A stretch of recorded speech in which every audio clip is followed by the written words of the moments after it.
Hello everyone and a very warm welcome to all of you to your first lecture of paper number 2 that is corporate and other laws of CA Inter। तो हम लोग अपना foundation की journey पूरी कराए हैं, वहां हमने लॉ का सब्जेक्ट पढ़ा, 100 मार्क्स का एग्जाम दिया और अब हम आए हैं लॉ के नेक्स्ट स्टेज पर that is CA inter paper 2 corporate and other laws. एक ऐसा सब्जेक्ट जो आपका लॉ का सब्जेक्ट जो आपको तीनों स्टेजेस ऑफ चार्टर्ड अकाउंटेंसी पे पढ़ना पड़ता है। तो आज मैं आप लोगों के साथ पहला इंट्रोडक्शन क्लास लेने जा रहा हूं regarding corporate and other laws, जो कि पेपर नंबर 2 है आपका सीए इंटर के अंदर and it's 100 marks exam. Syllabus के बारे में आज बात करेंगे, पैटर्न देखेंगे एग्जाम का क्या रहता है, स्टडी मटेरियल जो मैं आपको प्रोवाइड करूंगा वो किस तरह से पढ़ना है, क्या हमारा फ्लो रहेगा एक्ट्स को लेकर, वो सारी बातें इसमें डिस्कस करेंगे। और second part of the video के अंदर we will start with the course. तो आइए शुरू करते हैं। राइट एट द आउटसेट मैं आप लोगों को ये बता दूं कि आप लोग अगर सीए फाउंडेशन रूट से आए हैं तो आप लोग ऑलरेडी लॉ पढ़ के आए हुए हैं, तो आपके लिए लॉ एक नया सब्जेक्ट नहीं है। आप लोगों ने काफी अच्छे से, यानी कि आप अगर पेपर फाउंडेशन की बात करें तो it was a descriptive exam, हमने 100 मार्क्स का पूरा एग्जाम लिखा है, तो we are very much familiar कि लॉ के एग्जाम किस तरह से आते हैं, रटना होता है, समझना होता है। अब ये बातें आप सबको बताने वाली नहीं रही, आप लोगों ने पूरा एक 100 मार्क्स का एग्जाम दे लिया है, तो यू नो कि लॉ को समझना पड़ेगा, उसके बाद उसको अपनी भाषा में अपनी में लिखा जा सकता है। कुछ चीजें ऐसी हैं जो एज इट इज लॉ में रिप्रोड्यूस करनी पड़ती हैं, सेक्शन नंबर्स याद रखने पड़ेंगे, केस लॉज याद रखने पड़ेंगे, वो सारी बातें आप लोगों को क्लियर हैं। Right at the beginning of the course, जैसे हम सीए इंटर का कोर्स स्टार्ट कर रहे हैं, मैं एक चीज आपको क्लियर कर दूं कि जो आपका पेपर 2 है कॉर्पोरेट एंड अदर लॉज, ये आपके जो फाउंडेशन का एग्जाम था लॉ का, उससे कंपैरेटिवली इजी है। सर इंटर में लॉ इजी है? उल्टा यस, इंटर में लॉ कंपैरेटिवली पास करना इजी है as compare to foundation. In fact जो आपका लॉ का सबसे टफ पार्ट होता है फाउंडेशन में ही होता है, बिकॉज एक तो वो नया होता है, आपको लॉ की लैंग्वेज से फेमिलियरिटी नहीं आती। अगर आपने फाउंडेशन के डेज याद करें तो आपने देखा होगा कि अराउंड हमने 7-8 मंथ्स आप लोग लॉ की आप फाउंडेशन की तैयारी करते हैं, उसमें से पहले 3-4 महीने तो आपको समझ ही नहीं आता लॉ में चल क्या रहा है, लैंग्वेजेस समझ नहीं आती, आपको मीनिंग्स पूछने पड़ते हैं वर्ड्स के। धीरे धीरे धीरे धीरे यू गॉट कंफर्टेबल।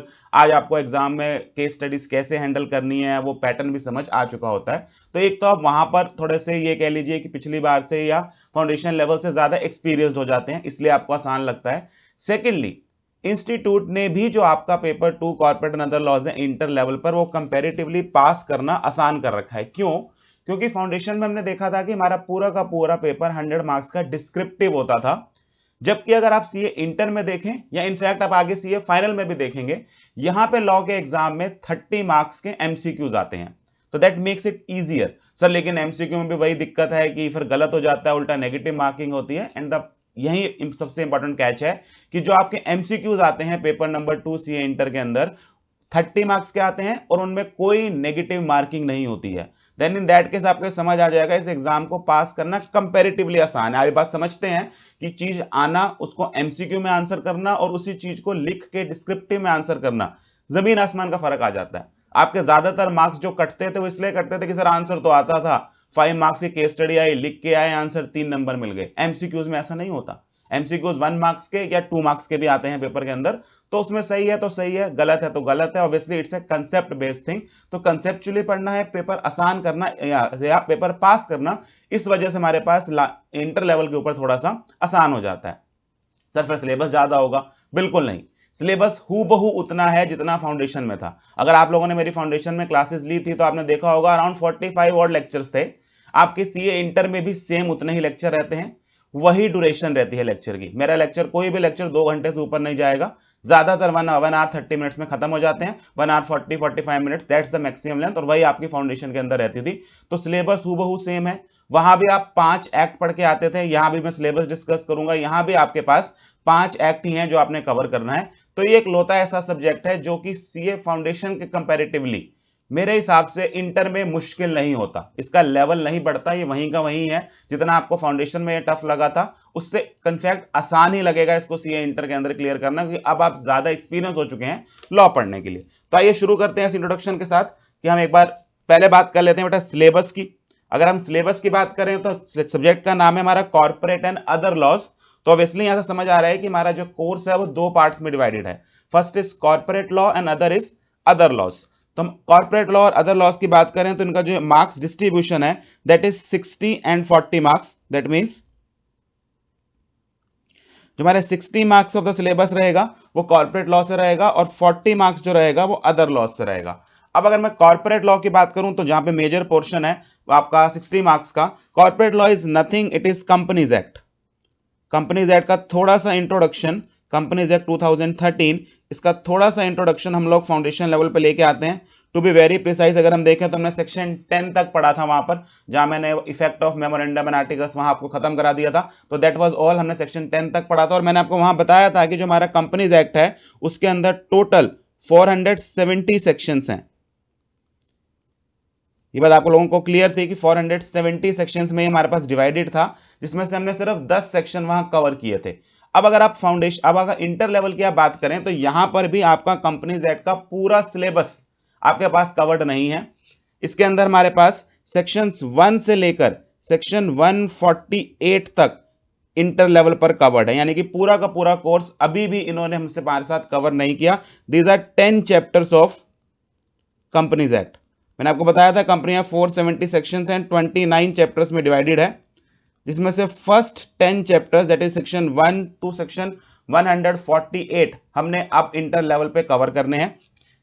तो बाकी जो बचे 149 ऑनवर्ड सेक्शन है वो आपके फाइनल लेवल पे आते हैं। तो फाउंडेशन अगर आप सीए में बात करेंगे तो आपका जो लॉ है वो 3 हिस्सों में, सॉरी जो कंपनी लॉ है वो आपको 3 हिस्सों में डिवाइड करके पढ़ाया जाता है।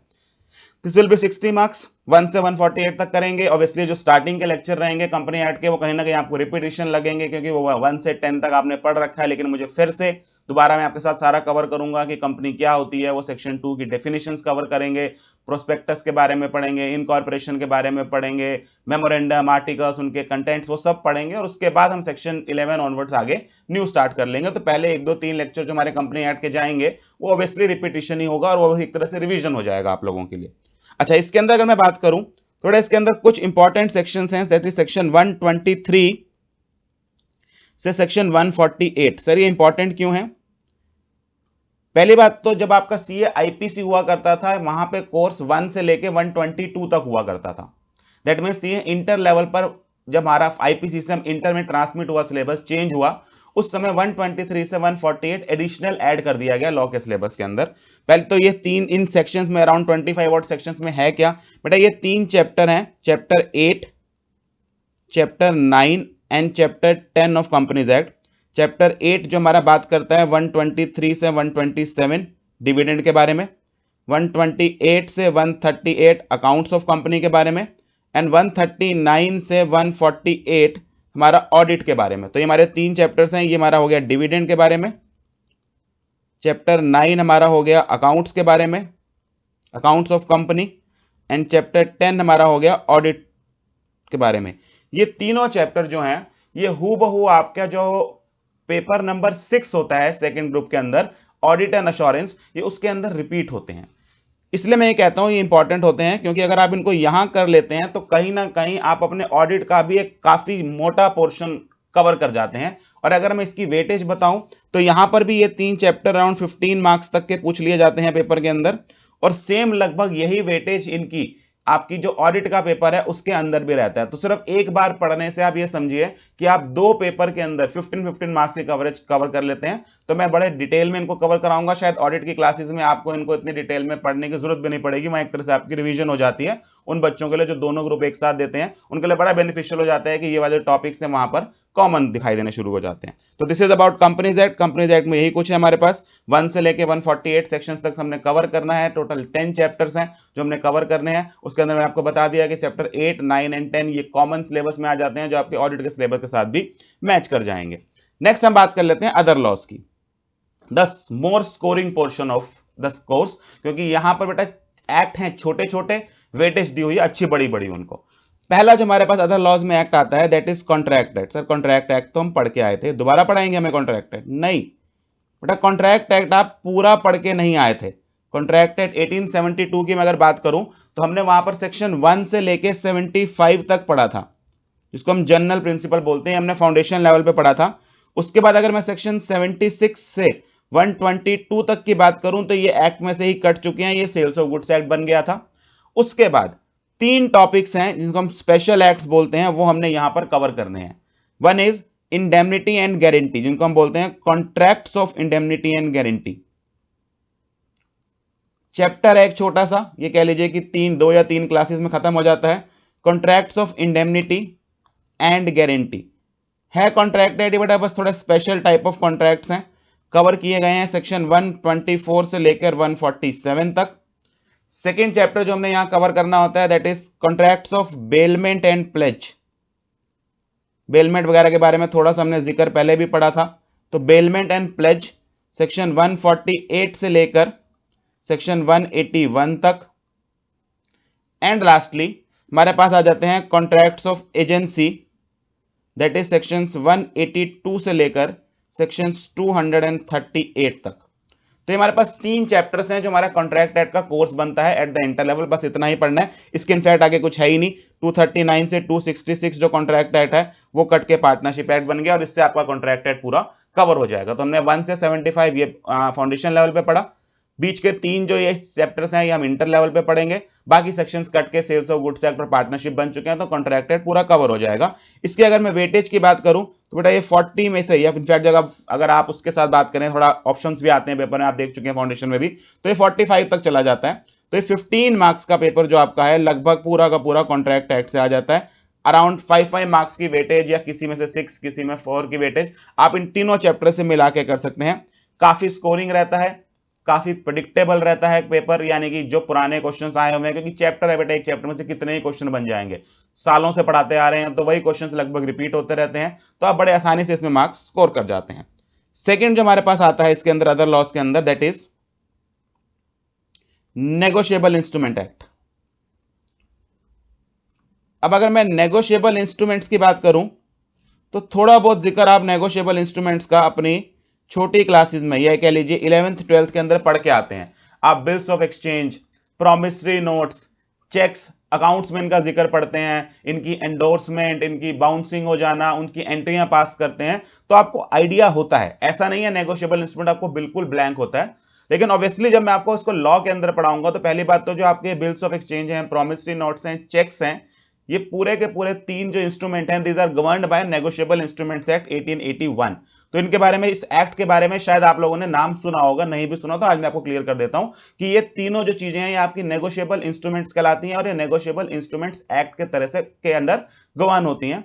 हम पढ़ेंगे क्या इसके अंदर बेटा, हम bills of exchange, promissory notes, इनकी पार्टीज क्या क्या होती हैं, इनके बारे में लीगल फ्रेमवर्क क्या है, इनका एंडोर्समेंट के बारे में क्या है, इनके होल्डर होते हैं, होल्डर इन ड्यू कोर्स होते हैं, फिर हम चेक्स की बात करेंगे, चेक्स की बाउंसिंग की बात करेंगे, बाउंस होने पे पनिशमेंट की बात करेंगे, उसके डिसऑनर किस किस केस में हो सकता है, कब कब बैंक मना कर सकता है पेमेंट करने की, बैंक में क्लियरिंग में चेक लगाया है, ये क्लियरिंग क्या होती है, इस तरह की बहुत प्रैक्टिकल ओरिएंटेड बातें हम नेगोशिएबल इंस्ट्रूमेंट एक्ट में करेंगे। ऑब्वियसली जो उसका अकाउंटिंग पार्ट है आप पढ़ाए हैं उससे में लेकिन 11-12 में कंसेप्ट पे फोकस नहीं किया जाता, वो आपको ज्यादा समझाने की कोशिश नहीं करते कि बिल्स ऑफ एक्सचेंज या प्रॉमिसरी नोट या चेक होते क्या है, इनका लीगल फ्रेमवर्क क्या है। आपका जो मेन फोकस होता है वो अकाउंटिंग पे होता है, यहां जो मेरा मेन फोकस होगा उसकी कंसेप्ट बिल्ड करने पे होगा। तो बहुत इंटरेस्टिंग एक्ट है, बहुत प्रैक्टिकल ओरिएंटेड एक्ट है, इसको हम कवर करेंगे। ये भी हमारा पेपर के अंदर 15 मार्क्स तक का आता है। और लास्ट जो हमारे 2 एक्ट्स हैं वो दोनों मिल के बेटा 15 मार्क्स तक के आते हैं, तो थोड़े छोटे एक्ट हैं, उनकी वेटेज भी इसलिए मिला के 15 रहती है। दोनों लगभग एक ही नेचर के एक्ट हैं, एक है general clauses act, general clauses act 1897, और चौथा है हमारे पास, ये एक्ट नहीं है, ये कुछ प्रिंसिपल्स हैं जिनको हम कहते हैं interpretation of statutes, interpretation of statutes, deeds and documents.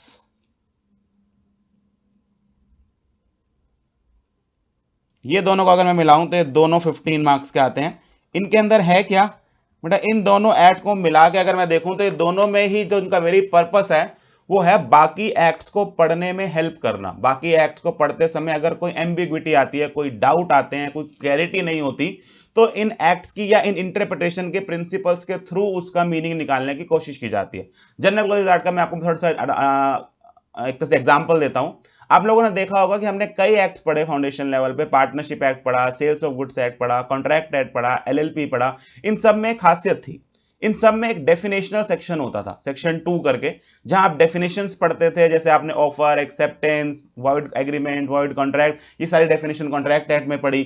ऐसे ही आपने इंसॉल्वेंसी, इंसॉल्वेंट क्या होता है, बायर क्या होता है, सेलर क्या होता है, गुड्स क्या होता है, प्रॉपर्टी क्या होती है, ये आपने सेल्स ऑफ गुड्स एक्ट में पढ़ा। आपने देखा ये ऐसी डेफिनेशंस होती हैं जो सेक्शन 2 में डिफाइन कर दी जाती हैं, और थ्रू आउट द एक्ट फिर जब आपको इन वर्ड्स को यूज किया जाता है तो आपको पता होता है इनका मीनिंग वही है जो सेक्शन 2 में दिया हुआ था। लेकिन बेटा कई वर्ड्स इन एक्ट्स में ऐसे यूज किए जाते हैं जो आप लोग कॉमन सेंस से समझ रहे हैं अभी तक। जैसे मैं आपको कहता था सेंट्रल गवर्नमेंट को फाइल करेंगे, ऑफिशियल गजेट में इस चीज को नोटिफाई कर दिया जाएगा।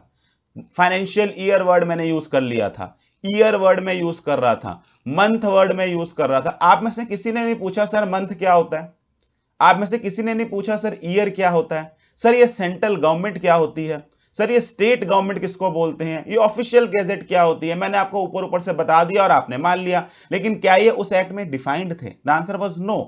और आप समझेंगे ऐसे वर्ड्स हर एक्ट में होंगे। तो इन सारे कॉमनली यूज्ड वर्ड्स का जो हर एक्ट में यूज किए जाते हैं, जिनको हर एक्ट में अलग से डिफाइन नहीं किया जाता, उनको हम लोगों ने जनरल क्लॉजेस एक्ट में डिफाइन कर लिया। बेटा नाम ही बता रहा है जनरल क्लॉजेस, जनरली हर एक्ट में यूज होने वाले शब्द, तो जनरल क्लॉजेस एक्ट में उनको डिफाइन किया गया। तो आप समझेंगे यहां पर कुछ डेफिनेशंस होंगी जो सारे एक्ट्स पढ़ते समय यूज होती है, जैसे इमूवेबल प्रॉपर्टी क्या हो गई, ईयर क्या होता है, मंथ क्या होता है, सेंट्रल गवर्नमेंट क्या होती है, स्टेट गवर्नमेंट क्या होती है, ऑफिशियल गैजेट क्या होता है। इस तरह के डेफिनेशंस पढ़ेंगे जो आप जगह जगह वर्ड्स पढ़ते हैं। इसके अलावा कुछ नॉर्मल प्रिंसिपल्स हैं जो सारे एक्ट पढ़ते समय यूज होते हैं। एक एग्जांपल देता हूं मैं आपको, जैसे कि अगर आप देखें तो बेटा ज्यादातर एक्ट्स में लिखा होता है, if a person commits this offence he shall be punishable with an imprisonment which may extend up to 2 years, he shall be liable for a fine of ₹20,000। लेकिन आप अगर ध्यान से पढ़ें बेटा सारी जगह लिखा हुआ है he shall be liable, he shall be punishable. तो इसका मतलब यह है कि हमारे देश में जो लेडीज हैं, जो फीमेल्स हैं, वो ऑफेंस करती हैं तो उनको पनिशमेंट नहीं दी जाएगी? सर हाँ बात तो सही है, हर जगह लिखा होता है he shall be punishable, he shall be liable. तो सारा का सारा जुल्म करने का, सारा का सारा गलत काम करने का ठेका सिर्फ मेल्स ने उठाया हुआ है, फीमेल्स नहीं गलत काम करते इस देश में, क्या उनको पनिशमेंट नहीं दी जाएगी? और अगर आप समझे बेटा, अगर आपने ही लिख दिया है एक्ट के अंदर तो कोर्ट में लॉयर अड़ जाएगा, वो तो इस बात पे बहस करना शुरू कर देगा कि देखो जी मेरा क्लाइंट तो फीमेल है, इसके आपने एक्ट में लिखा हुआ है ही शैल बी पनिशेबल, आपको कहीं से ही दिखते हैं, इनके ऊपर तो पनिशमेंट लगेगी ही नहीं। तो बेटा इस तरह की प्रॉब्लम्स को डील करने के लिए यानी कि सर फिर हर एक्ट में लिखना चाहिए ही और शी शैल बी लायबल। तो इसके लिए उन्होंने क्या किया, ही और शी लिखने की बजाय जनरल क्लॉजेस एक्ट में एक प्रोविजन डाला जिसमें उन्होंने कहा कि कोई भी एक्ट जहां पर मैस्कुलिन वर्ड्स यूज किए गए हो, मेल वर्ड्स यूज किए गए हो, आप उनके साथ फीमेल वर्ड्स भी ऑटोमेटिकली पढ़ेंगे। ऐसे ही उन्होंने लिखा कि जहां आप सिंगुलर वर्ड यूज कर रहे हैं वहां प्लूरल वर्ड भी साथ साथ पढ़ेंगे। तो इस तरह के जो जनरल प्रिंसिपल्स हैं ये आपको जनरल क्लॉजेस एक्ट में दिखेंगे। बाकी डिटेल में मुझ समय पढ़ेंगे, मैंने आपको हल्का सा आइडिया दे दिया। लास्ट में इंटरप्रिटेशन ऑफ स्टैट्यूट्स में क्या होगा? इंटरप्रिटेशन ऑफ स्टैट्यूट्स बेटा कोई एक्ट नहीं है, आपने देखा होगा इसके आगे मैंने कोई एक्ट या ईयर नहीं लिखा। ये कुछ प्रिंसिपल्स हैं जो जुडिशरी ने अपने लॉ को पढ़ते समय, क्योंकि मैंने आपको बताया था, अगर आपको फाउंडेशन की पहली क्लास याद है, कि हमारे पास 3 विंग्स होती हैं, एक हमारे पास एग्जीक्यूटिव होती है, एक लेजिस्लेचर होता है और एक जुडिशरी होता है। जहां पर जुडिशरी का काम होता है लॉस को इंटरप्रेट करना। तो उन लॉस को इंटरप्रेट करते समय, उन लॉस का ट्रू मीनिंग निकालते समय, ट्रू सेंस निकालते समय, जो जुडिशरी है, जो जजेस हैं, उन्होंने over a period of time कुछ प्रिंसिपल्स डेवलप कर लिए हैं। जैसे हमारा एक प्रिंसिपल हम पढ़ के आए थे, अगर आपको याद हो, प्रिंसिपल ऑफ एडजस्टम जनरिस, याद आया होगा आपको, मैंने कंपनी एक्ट में इसका जिक्र किया था, जहां हमने देखा था कि कई सारे अगर एक जैसे वर्ड्स हो और उसके आगे कोई जनरल वर्ड आ जाए तो जनरल वर्ड का भी वही मीनिंग होता है जो पीछे वाले वर्ड्स का होता है। जब मैंने आपको एग्जांपल दिया था कि अगर cow, dog, goat, buffalo and others animal लिखा हो तो एंड अदर में आप हॉर्स तो लिख सकते हैं, एंड अदर में आप काउ तो लिख सकते हैं, उसके अंदर आप टाइगर नहीं लिख सकते, बिकॉज जो पीछे वाले एनिमल्स हैं वो सारे हर्बीवरस या ये कह लीजिए डोमेस्टिक एनिमल्स हैं। तो उसमें आप जो आप ये कह लीजिए कि आप उसमें जो आगे भी एनिमल्स लिखेंगे वो इसी नेचर के होने चाहिए, those can not be wild animals. तो इसको हम बोलते थे एडजस्टम जनरिस का प्रिंसिपल, ये एक इंटरप्रिटेशन का प्रिंसिपल है।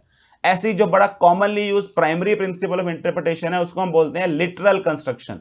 उसका मतलब क्या होता है कि जो कानून में लिखा हुआ है, जुडिशरी का काम उस लॉ को एज इट इज इंप्लीमेंट कराना है, उसमें से ना वो कुछ माइनस करेंगे ना वो उसमें कुछ ऐड करेंगे, उसमें इवन एक फुल स्टॉप एक कॉमा भी जज अपनी मर्जी से नहीं लगा सकता। इसको कहते हैं लिटरल इंटरप्रिटेशन, कि जज का काम लॉ बनाना नहीं है, जज का काम लॉ को इंप्लीमेंट करना है और इंप्लीमेंट करते समय अपनी एडिशंस या डिलीशंस नहीं करनी चाहिए। तो ये वो कुछ इंटरप्रिटेशन के प्रिंसिपल्स हैं जो time to time courts use करते हैं। तो इन प्रिंसिपल्स के बारे में पढ़ेंगे, काफी अच्छे अच्छे एग्जांपल जनरेट होते हैं इसके अंदर, तो काफी इंटरेस्टिंग हो जाता है।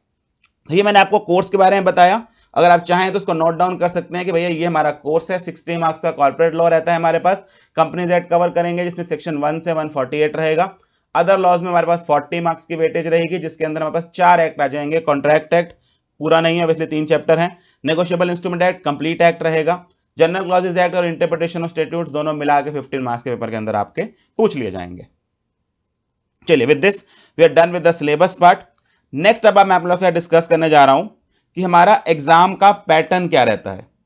ये वो चीजें हैं जो पहली क्लास में मैं आपके साथ क्लियर करना चाहता हूं कि हम हमारे एग्जाम का पैटर्न क्या रहेगा, what is the pattern of exam.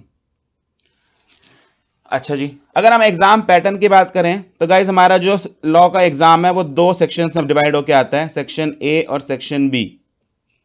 Sir एक में अदर लॉज होगा, एक में कॉर्पोरेट लॉ, नहीं नहीं नहीं। सेक्शन ए हमारा आता है बेटा 30 मार्क्स का, जो कि होता है एमसीक्यूज।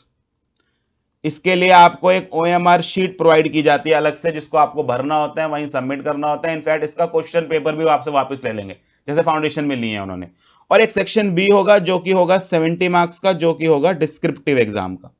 तो एक ही पेपर में आपको एमसीक्यू शीट भी मिलेगी और डिस्क्रिप्टिव शीट भी मिलेगी। डिस्क्रिप्टिव वाले में आप 70 मार्क्स का अटेम्प्ट करके आएंगे, और जो सेक्शन ए है 30 मार्क्स का, वो वहीं पर एमसीक्यू शीट्स में अटेम्प्ट करके आएंगे। ऐसा आपको, मैंने अगर संजय सर की आपने देखी होगी वीडियो जहां सिलेबस डिस्कस कर रहे थे वो 4-8 के सब्जेक्ट का, तो टोटल 4 पेपर्स हैं आपके इंटर में जहां पर एमसीक्यूज आते हैं। One is law, another is paper 4 जो कि टैक्सेशन है, देन पेपर 6 जो कि ऑडिट एंड अश्योरेंस है, एंड देन पेपर 7 ईआईएस और एसएम। चारों में थ्योरी पोर्शन था, इसलिए चारों पोर्शन के अंदर उन्होंने एमसीक्यूज डाले हुए हैं। थ्योरी पेपर पास करना कंपैरेटिवली आसान हो जाता है इसके अंदर, कि आप समझ के भी पेपर को पास कर सकते हैं। अगर आपको राइटिंग में थोड़ी बहुत प्रॉब्लम रहती है तो वो प्रॉब्लम अगर आप फाउंडेशन में जैसे कैसे निपटा आए, पास हो गए, तो अब इंटर्स में से आपको प्रॉब्लम कम महसूस होनी शुरू होगी। एक तो आप सीख गए, दूसरा उन्होंने पेपर भी काफी हद तक एमसीक्यू कर दिया, और एमसीक्यू में भी नेगेटिव मार्किंग नहीं दी। तो थोड़ा बहुत डाउट भी हो तो आप लोग उसमें ट्रायल मार सकते हैं कि चलो ट्राई करके देखता हूं, क्या पता ठीक हो जाए। इन एमसीक्यूज की बात करें तो बेटा जनरली 1 मार्क के या 2 मार्क के आते हैं, तो इससे ऊपर नहीं देखे हमने। 1 मार्क के आते हैं जनरली, हमने देखा है कि ऐसा हो जाता है कि 14 क्वेश्चंस 1 मार्क के होते हैं, बाकी 8 क्वेश्चन 2 मार्क्स के होते हैं। इस तरह का पैटर्न बनाने की कोशिश करता है, तो वो फिक्स नहीं है, बट 1 और 2 के मिक्स होके आते हैं। तो 30 मार्क्स के आपको ये क्वेश्चन मिलेंगे। उसके बाद 70 मार्क्स का जो पेपर है आपका, वो आपका थ्योरेटिकल पेपर रहेगा, डिस्क्रिप्टिव पेपर रहेगा। अब एक इससे बेनिफिट ये हुआ कि बेटा 30 मार्क्स का पेपर एमसीक्यू होने से ना पेपर की लेंथ कम हो जाती है। क्योंकि आप समझिए बेटा 30 मार्क्स के एमसीक्यू अटेम्प्ट करना और 30 मार्क्स की थ्योरी लिखना, दोनों के टाइम में बहुत डिफरेंस होता है। अगर आप 30 मार्क्स की थ्योरी लिखने बैठते हैं ना, तो अराउंड 45-50 या कई बार तो 1 घंटा लग जाता है। आपको लगता है 30 मार्क्स के एमसीक्यू अटेम्प्ट करने में आप 1 घंटा लगाएंगे? सर वो तो हम पहले 15 मिनट मिलते हैं ना जो रीड करने के, उसी में निपटा देंगे। तो आप समझ रहे हैं पेपर का टाइम आपके लिए छोटा हो गया। ये कह लीजिए पेपर आपके लिए छोटा हो गया, टाइम आपके लिए काफी बढ़ गया। लेकिन बेटा आप आईसीआई से डील कर रहे हैं, आपको लगता है वो आपका पेपर छोटा होने देगा? आपको फाउंडेशन में आप देख के ही आए, आपको लगता है वो थ्योरी पेपर छोटा रखेगा? तो वो क्या करता है, वो 30 मार्क्स का ये तो बनाता है, उसको समझ आता है, बच्चा बड़े आसानी से इसको बड़े 15 मिनट में 20 मिनट में सॉल्व कर लेगा। बाकी सारे पेपर के लिए 70 मार्क्स का पेपर के लिए बहुत टाइम है उसके पास। अब जो वो 70 मार्क्स का बेटा पेपर बनाता है, उसमें वो 1 mark, 2 marks, 3 marks, 4 marks, 5 marks, 6 marks ऐसे कॉम्बिनेशन बनाता है क्वेश्चंस के कि एक क्वेश्चन के अंदर 4-4, 5-5 पार्ट्स बना देता है। तो पेपर छोटा नहीं होता है, हाँ उसकी वेटेज छोटी हो जाती है क्वेश्चन की। 2 मार्क्स के क्वेश्चन आएंगे, 1 मार्क्स के क्वेश्चन आएंगे, 3 मार्क्स के क्वेश्चन आएंगे। एक तो समझिए पहले एमसीक्यूज देख रहे हैं आप 1-1-2 के, फिर थ्योरी के अंदर 1 मार्क्स के क्वेश्चन है, ट्रू फॉल्स आए हुए हैं, डेफिनेशंस 2-2 नंबर की पूछी हुई हैं। तो आप समझेंगे वो इंटर लेवल पे क्या कर रहा है, वो डेप्थ में जा रहा है एक्ट की, वो ये नहीं कह रहा लिख दो 7 नंबर के लिए जो आता है उसके अंदर, वो आपसे 2 मार्क्स का पर्टिकुलर क्वेश्चन पूछेगा, वो आपसे 3 मार्क्स का पर्टिकुलर क्वेश्चन पूछेगा। तो ये सारी बातों का आपको ध्यान रखना है कि हम जब इंटर में हम पढ़ रहे हैं तो हम छोटी छोटी बातें पकड़ें, क्योंकि एक तो हमने एमसीक्यू के बारे में डील करना है, तो छोटी सी बातें कि कितने दिन में फॉर्म फाइल होता है, कितने दिन में अपील फाइल होती है, फाइन क्या है, पेनल्टी क्या है, लिमिट्स क्या है, वो सब हमें याद रखनी पड़ेंगी, क्योंकि अब ये छोटी छोटी बातें सारी एमसीक्यू में हमें एक एक दो मार्क्स दिला सकती हैं। और प्लस जो 70 मार्क्स का पेपर आता है उसमें भी हमारे पास इस तरह के क्वेश्चन आते हैं। आइए पैटर्न देखें 70 मार्क्स का। 30 मार्क्स का तो एमसीक्यू दिखाएंगे, 70 मार्क्स में क्या होगा बेटा, 70 मार्क्स के लिए आपके क्वेश्चन पेपर के अंदर आपको 5 क्वेश्चंस मिलेंगे, जिसमें से पहला क्वेश्चन कंपलसरी होगा, फर्स्ट क्वेश्चन कंपलसरी होगा, और बाकी 4 में से कोई 3 आपको अटेम्प्ट करने होंगे, ओवरऑल चॉइस होगी। पहला क्वेश्चन कंपलसरी होगा, बाकी 4 क्वेश्चंस में से कोई भी 3 क्वेश्चंस आपको अटेम्प्ट करने होंगे। जो पहला कंपलसरी क्वेश्चन है, ये first compulsory question is of 19 marks, बड़ा ही यूनिक सा पैटर्न बनाया है। 19 मार्क्स का क्वेश्चन आता है पहला, 19 मार्क्स का। और क्वेश्चन 2, 3, 4, 5 ये चारों क्वेश्चन 17 मार्क्स ईच के होते हैं। इनमें से आप 3 अटेम्प्ट करेंगे, यानी कि 51 मार्क्स, और 19 मार्क्स यहां से 70 मार्क्स, तो 70 मार्क्स का पूरा अटेम्प्ट हो जाता है। तो 70 मार्क्स का अटेम्प्ट हो जाता है। 17 मार्क्स के 4 क्वेश्चन होते हैं, कोई भी 3 क्वेश्चन आपको करने होते हैं। 19 मार्क्स का क्वेश्चन कंपल्सरी होता है। अब यहां पर बेटा इन 17 और 19 मार्क्स के क्वेश्चन में बाइफिकेशन क्या होगा, उसका कोई सेट पैटर्न नहीं है। हर मॉडल टेस्ट पेपर में, हर पेपर में वो अलग पैटर्न ले रहा है। फिर भी मैं थोड़ा सा आइडिया देता हूं आपको, जो मैंने लास्ट 2 पेपर देखे उसमें क्या पैटर्न दिख रहा है कि 19 मार्क्स का जो क्वेश्चन था, इसके अंदर आपको क्वेश्चन मिल सकते हैं 6, 6, 3 एंड 4 के। आपको क्वेश्चन मिल सकते हैं 5, 5, 5 और 4 के। आपको क्वेश्चन मिल सकता है इसके अंदर 4, 4, 4, 4, 3 का।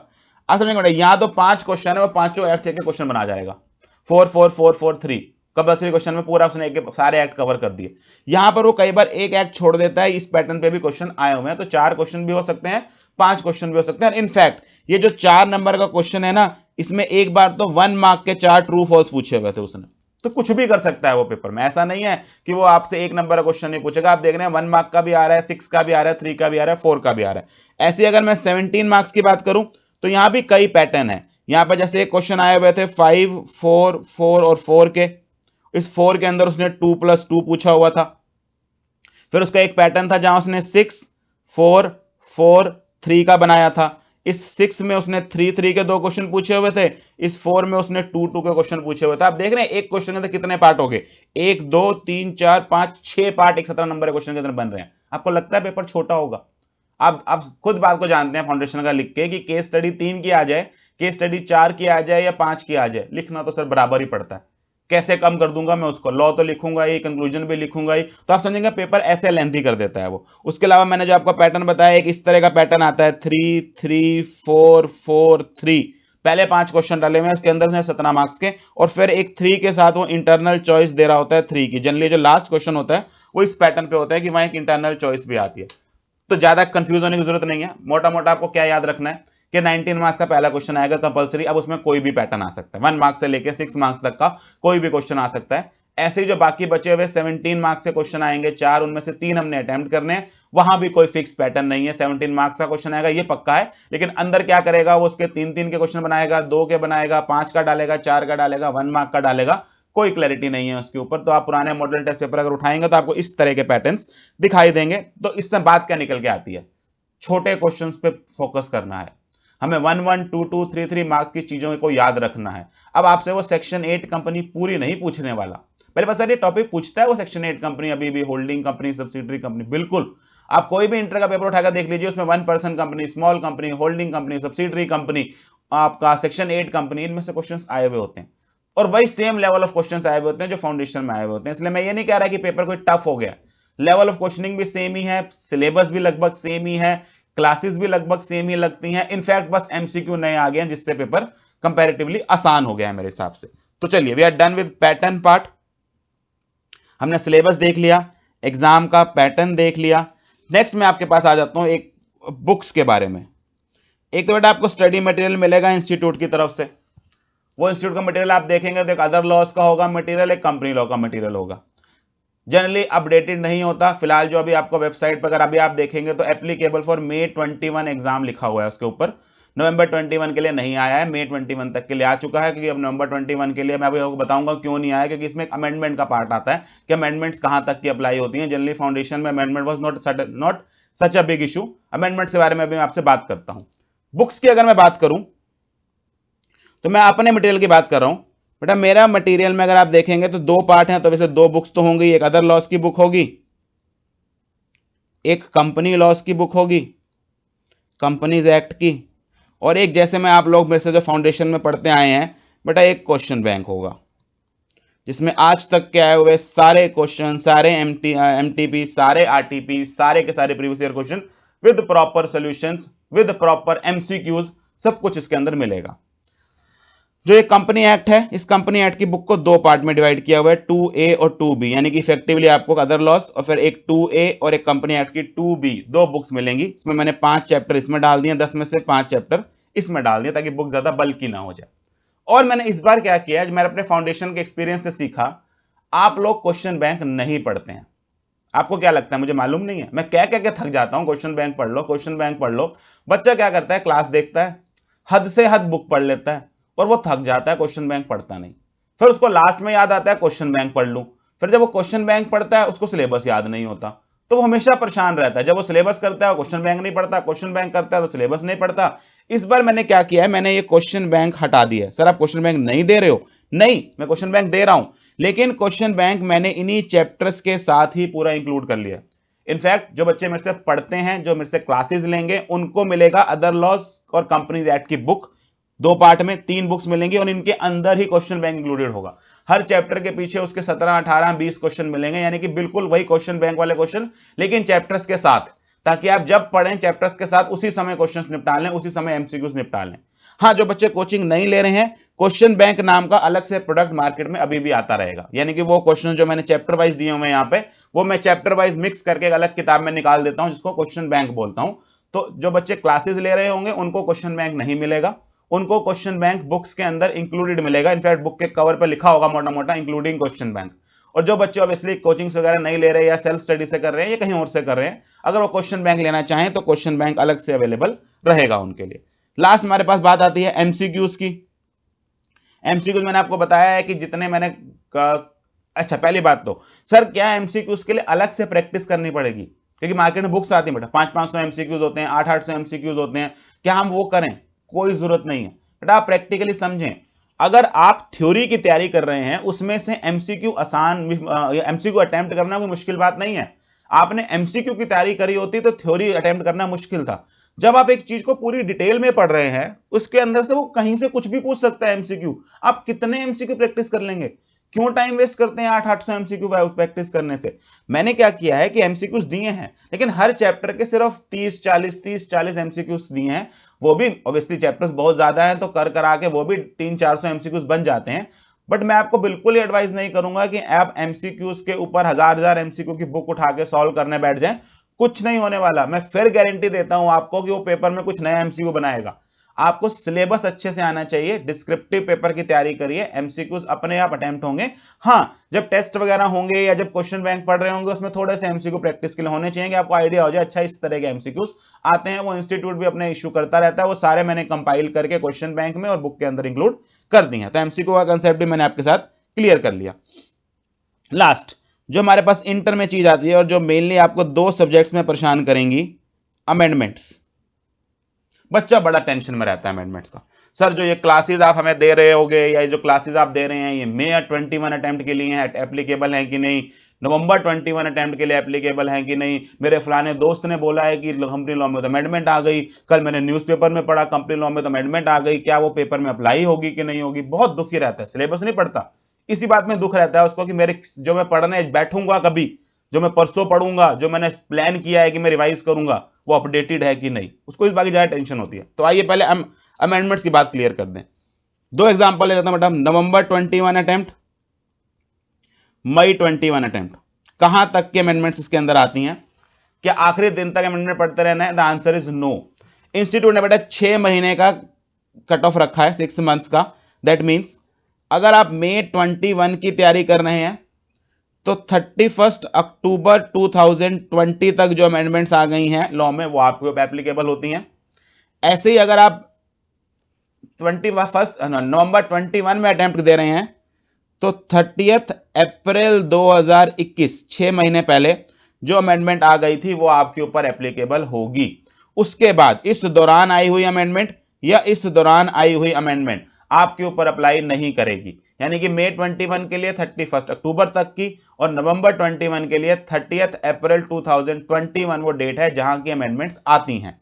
अब सर जो आप हमें क्लासेस दोगे उसमें 30 अप्रैल तक की अमेंडमेंट सारी कवर्ड होंगी? बेटा मैं ज्योतिषी हूं? नहीं ना, क्योंकि आप प्रैक्टिकली समझे, अगर मैं क्लासेस जनवरी में बना रहा हूं, अगर मैं क्लासेस दिसंबर एंड में बना रहा हूं, अगर मैं क्लासेस फरवरी में आपको दे रहा हूं, मैं कैसे प्रेडिक्ट कर दूंगा कि 30 अप्रैल तक कौन सी अमेंडमेंट आ जाएंगी? हो सकता है कुछ नया पास हो जाए। और दूसरी बात सर लेकिन पुरानी तो आ गई होंगी ना। मान लो आप 31 दिसंबर के आसपास बैठे हो 2020 पे, आप क्लास बना रहे हो, आपको यहां तक की तो पता होंगी। यस, यहां तक की तो मुझे पता है, तो ये तो आप पढ़ाएंगे। यस बेटा ये तो मैं आपको पढ़ाऊंगा। तो ऑब्वियसली मई वालों के लिए भी तो पूरी इंक्लूड हो ही जाती है 31 अक्टूबर तक की, नवंबर वालों के लिए भी इंक्लूड हो जाती है मेजोरिटी। लेकिन एक कैच है, सारी की सारी अमेंडमेंट बेटा जो आती हैं वो आपके लिए अप्लाई हो जाए पेपर में ये भी जरूरी नहीं है। मान लीजिए 30 अप्रैल तक हमारे पास एक एक्ट आया जिसमें 120 अमेंडमेंट थी, क्या वो 120 की 120 पेपर पे अप्लाई करती हैं? जरूरी नहीं है। तो सर अब ये कैसे पता चलेगा इनमें से कौन सी अप्लाई करती है? इसके लिए क्या होता है बेटा, इंस्टीट्यूट नवंबर अटेम्प्ट के लिए सितंबर में और मई अटेम्प्ट के लिए मार्च या अप्रैल में, यहां भी आप सितंबर अक्टूबर कर लो क्योंकि आपका इंस्टीट्यूट का भरोसा नहीं, एक आरटीपी इशू करता है, रिवीजन टेस्ट पेपर। यानी कि उस अटेम्प्ट से 1.5 महीना पहले 2 महीना पहले एक आरटीपी आती है। उस आरटीपी में वो बताता है कि 30 अप्रैल तक 6 महीने पहले जो अमेंडमेंट आ गई थी उसमें से कौन कौन सी मैं इस अटेम्प्ट में पूछूंगा। तो सर ये है ना मुद्दे की बात कि इस आरटीपी में जो अमेंडमेंट आती है वो कवर करनी होती है। Yes that's the criteria. यानी कि अगर आप मई के स्टूडेंट हैं तो मार्च और अप्रैल में जो आरटीपी आएगी वो क्लियरली बताएगी कि जो 31 अक्टूबर तक अमेंडमेंट्स आ गई थी उसमें से कौन सी अमेंडमेंट वो पेपर में पूछने वाला है, कौन सी अप्लाई करती है आपके ऊपर। और ऐसे ही अगर आप नवंबर 21 के स्टूडेंट हैं तो 30 अप्रैल तक जो अमेंडमेंट्स आ जाएंगी उसमें से कौन सी अमेंडमेंट आपके ऊपर अप्लाई करेगी वो आपका आरटीपी बताएगा। सर फिर हम तो परेशान हो जाएंगे। आपको कोई परेशानी नहीं लेनी है, ये हमारी सरदर्दी है, ये हम टीचर्स की सरदर्दी है, हम बताएंगे आपको अमेंडमेंट। आप निश्चिंत होकर क्लासेस लीजिए। आप मेरी पेनड्राइव क्लासेस ले रहे हैं, मेरे से ऑनलाइन और लाइव क्लासेस ले रहे हैं, या जो भी बोर्ड मीडियम रहेगा मैं उसमें उस दिन तक का अपडेटेड पढ़ाऊंगा। अगर मुझे लगेगा कि एक अमेंडमेंट आई है जो शायद आरटीपी में आ सकती है, इतना एक्सपीरियंस हमें हो गया है कि हमें पता चल जाता है कि ये अमेंडमेंट इंपॉर्टेंट है, ये पक्का अप्लाई होगी, वो मैं आपको कवर कराऊंगा और बता के कराऊंगा कि भैया ये अमेंडमेंट है, ये मैं आपको बता के करा रहा हूं कि अमेंडमेंट मैं आपको कवर करा रहा हूं। और जैसे ही मार्च अप्रैल का आरटीपी आ जाएगा यूट्यूब पे फ्री ऑफ कॉस्ट आपको वीडियो मिल जाएगी। अब अमेंडमेंट्स के साथ घंटे की वीडियो होती है, वो वीडियो देख लीजिएगा। ऐसे ही सितंबर अक्टूबर में जब आरटीपी आएगा उस समय आपको एक और अमेंडमेंट वीडियो दे देंगे, उस समय तक के अमेंडमेंट्स हम कवर करा लेंगे। तो amendment is not a big deal, डरा मत कीजिए। Amendment is 0.1% of the syllabus, बाकी 99.9% सिलेबस सेम रहता है। और अगर मैं अपने सिलेबस की बात करूं तो बेटा इसमें अदर लॉस में तो कोई अमेंडमेंट नहीं आती, बिकॉज आप समझिए 1872 1881 के तो एक्ट हैं, पता नहीं कितने साल हो गए बने, इनमें क्या अमेंडमेंट आएगी? अमेंडमेंट आएगी तो कंपनीज एक्ट में आएगी, और वो भी जो आएगी वो छोटी मामूली से अमेंडमेंट आएगी, वो हम बड़े आसानी से अमेंडमेंट वीडियो से कवर कर लेंगे। और फिलहाल जो मुझे इंपॉर्टेंट सेक्शंस में अमेंडमेंट लगेंगी वो मैं मई 21 और नवंबर 21 दोनों के लिए आपके साथ क्लास में कवर करता जाऊंगा। तो दिस वाज ऑल, जहां मुझे आपके साथ इंट्रोडक्शन डिस्कस करना था। मैंने सारी इंपॉर्टेंट बातें जो इस सब्जेक्ट के रिलेटेड है वो आपसे डिस्कस कर ली है। अब हम सिलेबस के साथ स्टार्ट करेंगे। तो सिलेबस की क्लास में हम आपको पहले ऑब्वियसली थोड़ा स्टार्टिंग में कंपनीज एक्ट के अंदर आपको बेसिक की बात करूंगा बिल्कुल, जो कि लगभग सेम होगा जो फाउंडेशन में पढ़ के आए हैं। और अदर लॉज में आप शुरू करेंगे तो हम कॉन्ट्रैक्ट ऑफ इंडेमनिटी से, कॉन्ट्रैक्ट एक्ट से स्टार्ट करेंगे। तो चलिए यहीं रुकता हूं। आई होप मैंने ज्यादातर जो आपके डाउट्स हैं, सारे डाउट्स हैं जो क्लियर कर दी हैं। अच्छा ये बात मुझे अब बताने की जरूरत नहीं है कि पढ़ना कैसे होता है, आप साथ साथ क्लासेस देखेंगे। जो फाउंडेशन में गलती की है कि सिलेबस इकट्ठा करते रहे लास्ट में रिवाइज कर रहा, वो गलती दोबारा नहीं करेंगे। क्लास नोट्स पक्का बनाएंगे साथ में, कंप्राइज फॉर्म में, बिल्कुल छोटे छोटे फॉर्म में, ताकि उसको पेपर में रिवाइज कर सके। आप सारी गलतियां फाउंडेशन में कर चुके हैं। आपने स्टार्टिंग में पढ़ना शुरू किया था, बीच में पढ़ना बंद कर दिया। सिर्फ क्लासेस देखने से नहीं चलेगा। अगर 1.5 घंटे की क्लास मेरी है तो 1.5 घंटा आपको और देना है उस पढ़ाए हुए को रिवाइज करने में, उसको बुक से पढ़ने में। मैंने जो नोट्स बनाए हैं क्लास में उसको साथ साथ बनाइए, उसको साथ साथ रिवाइज करते रहिए। क्वेश्चन बैंक अगर आपके बुक के पीछे जो दिया हुआ है या आपने अलग से लिया हुआ है, वो क्वेश्चन बैंक पक्का आप कंप्लीट करते रहिए। तो चलिए ब्रेक लेते हैं, इसके बाद हम लोग कोर्स के साथ स्टार्ट करेंगे।